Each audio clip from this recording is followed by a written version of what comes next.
The former counselor at a youth center in Saskatchewan was charged today with sexually assaulting children in his care. Ronald Sawa worked at the provincially run center until 1989. The charges are for the alleged assault of 18 boys and girls. And as the CBC's Cameron McIntosh reports, more charges are expected.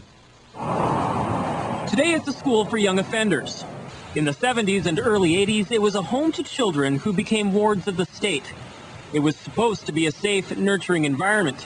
Now it appears a former employee may have sexually abused dozens of those children.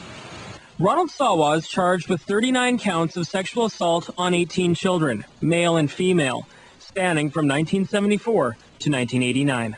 The decades that this guy abused the kids, and it was basically kept hushed up for him. Larry Carlston was one of the first to complain to police. Today he's 46 and speaking from prison.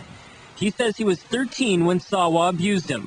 He's been in and out of the legal system ever since. I often wonder what my life could have been without the abuse. Police began their investigation 4 years ago and say the abuse could be even more widespread. There certainly is potential for more victims to be identified and more charges to be laid. Tony Merchant is Larry Carlston's lawyer. He's trying to get compensation from the province for 81 people who say they were abused. 3 have already won. In September, we have another raft of about 25 that are going forward, and we hope that they'll come to the same kind of conclusion.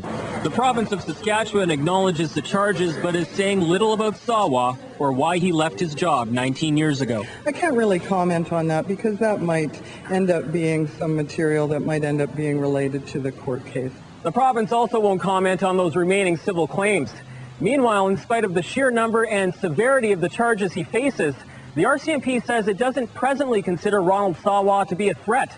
He's been released from custody with a court date set for late next month. Cameron McIntosh, CBC News, Regina.